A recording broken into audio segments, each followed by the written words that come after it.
Assalamualaikum warahmatullahi wabarakatuh. Kembali kita hidup bersama huruf-huruf Al-Quran yang dibaca tanpa tulisan. Surat Al-Baqarah yang ayatnya sangat dekat dari awal, boleh dikatakan ayat 9 atau ayat 8, tergantung qiraat yang sedang kita baca. Yukhadi'una Allah walladzina amanu wa ma yakhda'una illa anfusahum wa ma yash'urun. Bacaannya berbeda, tulisannya sama. Ada apa di balik itu? Kenapa tidak dibedakan tulisannya? Kan kalau tulisan sesuai dengan bacaan, tentu akan tertulis yukhadi'una Allah.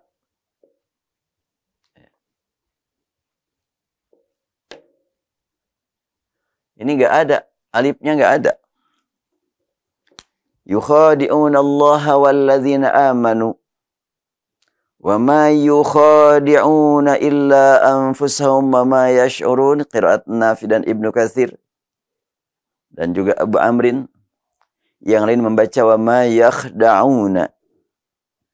Untuk riwayat Hafs, qiraat Asim, tulisan yang sama ini dibaca dengan bacaan yang berbeda. Yukhadi'una Allah wa ma yakhda'una. Kalau wa ma yakhda'una di sini tanpa alif, ya sesuai dengan umumnya tulisan orang Arab yang dipelajari dari sudah turun-temurun sampai turun Al-Quran. Yang sangat unik adalah tulisan yukhadi'una tanpa huruf alif. Ada apa di balik itu? Pertama kita perhatikan lafaz yukhadi'una. Akar katanya khoda'a, menipu. Kalau khoda'a, tipu daya, muncul dari dua belah pihak, saling menipu. Itu umum. Dalam formulasi kata bahasa Arab, qatala, membunuh, qatala, saling membunuh, perang artinya. Nah demikian pula khoda'a, menipu. Kalau khoda'a, saling menipu. Yukhadi'una Allah walladzina amanu wa ma yakhda'una illa anfusahum. Mereka orang-orang yang pura-pura beriman. Amanna billah wa ma hum bimu'minin. Mereka berkata kami beriman kepada Allah, hari akhir, wa ma hum bimu'minin. Mereka tidak beriman, pura-pura. Kenapa mereka pura-pura ingin melakukan tipu daya kepada kaum mukminin? Makanya yukhadi'una, mereka menipu.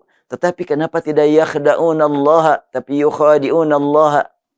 Orang-orang yang pura-pura yang disebut dengan munafik melakukan tipu daya kepada kaum mukminin walaupun tidak dibalas oleh kaum mukminin, sebelum sampai kepada kaum mukminin sudah duluan sampai kepada Allah. Yukhadi'una Allah, ya. Baru terdengar oleh kaum mukminin. Yukhadi'una Allah walladzina amanu.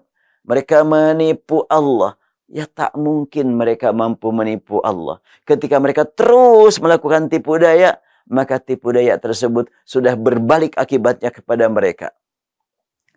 Maka tanpa mereka melihat bukti Allah menipu mereka, dan Allah nggak perlu menipu mereka. Penipuan itu kan dilakukan oleh yang lemah ya. Tetapi ketika mereka melakukan tipu daya kepada kaum mukminin, sebelum nyampe kepada kaum mukminin sudah duluan sampai kepada Allah, sudah Allah balikan akibatnya kepada mereka. Maka mereka merasa ditipu juga. Kalau begitu maka bacaan yukhadi'una, saling menipu, prosesnya cuma satu arah. Tetapi dirasakan oleh orang-orang munafik, mereka ditipu terus. Saat ini terbukti. Sekian banyak langkah-langkah yang dilakukan oleh orang-orang yang pura-pura beriman, pura-pura berislam, ingin melakukan tipu daya kepada kaum muslimin, dan umat Islam tenang-tenang saja melakukan aktivitas harian tanpa terpengaruh oleh program luar. Kesinambungan aktivitas umat Islam yang terus-menerus semakin berkembang itu membuat para penipu semakin gerah, semakin bimbang dan gelisah. Mereka melakukan tipu daya, ternyata gak berhasil apa-apa. Dan itu terjadi sejak zaman dahulu.